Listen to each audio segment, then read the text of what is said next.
So if we're able to educate responsible drinking, to limit the consumption of alcohol to adults, that would mean that the pressure on our organisation or alcohol industry is reduced, and people see it for what it is. Alcohol is a very normal part of society.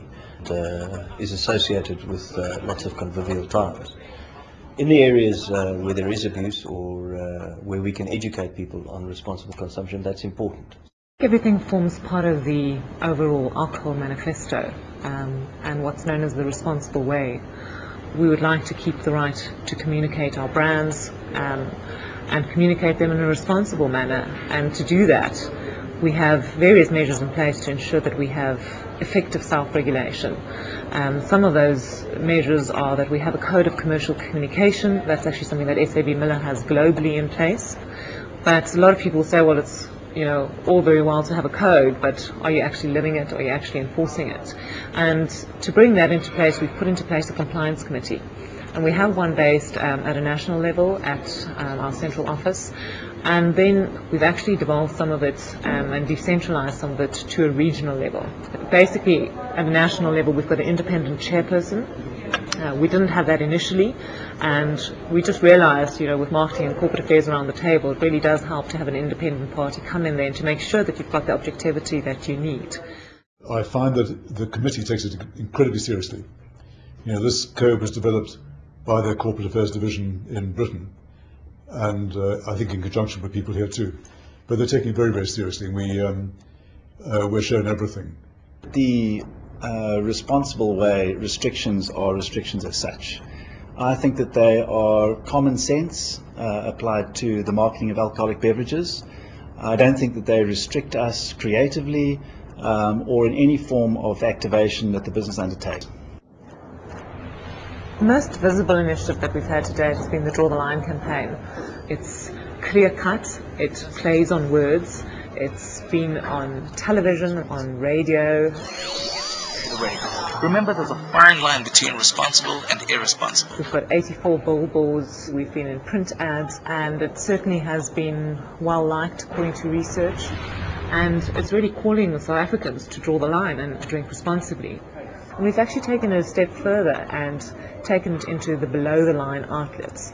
And the unique thing there is that our sales and distribution department has really come on board and in fact distributed before the peak period into every outlet. And that took the form of coasters, till wobblers, preventing underage drinking, various posters with the messages of not drinking and driving, not drinking during pregnancy, t-shirts for barmen, etc. It's very fundamental to our sales and the way we're going to do business in the future.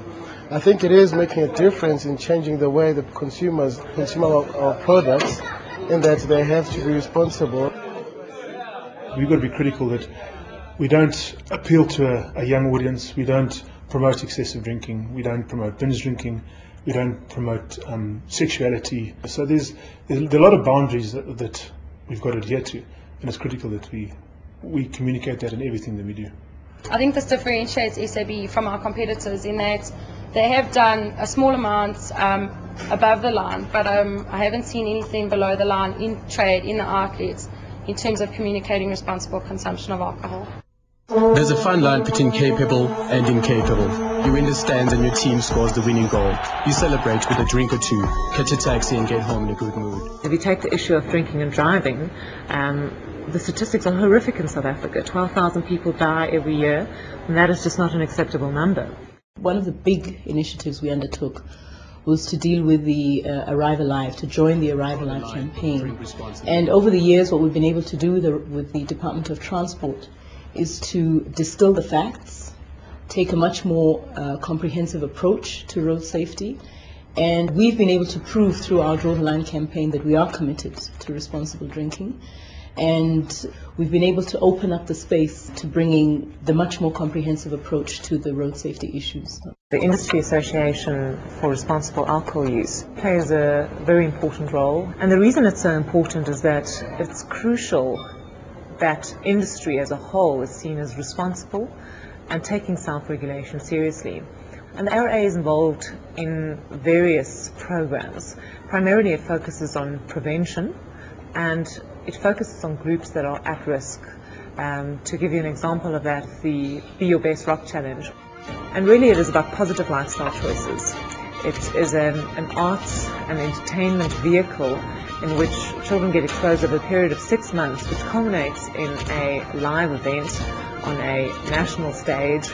It's a focus on partnerships. You're working with your schools, you're working with your teachers, you're working with the arts, the Department of Education, the Department of Health, and making it a holistic program. So something that we're quite proud to be involved in. One of the things we did last year, just to make sure that the whole organization was aware of it, is we did an electronic training tool and we put it on our intranet. It uses a lot of cartoons and images, so it engages the employee, and also there's a lot of question and answer. So it also brings you back to question yourself whether you're understanding what the police is about. We've also included social responsibility and being a socially responsible taverner or trader as a part of our taverner training program, which is called Mahlasedi. And that is very crucial to include, because for a business to be sustainable, it's got to act as a responsible citizen or responsible retailer in this case. My view is that it was about time that this formed part of the program, because there has been many mistakes that were committed out there by the liquor traders, and for us to help them in terms of focusing and doing the right things, I think this is a positive effect.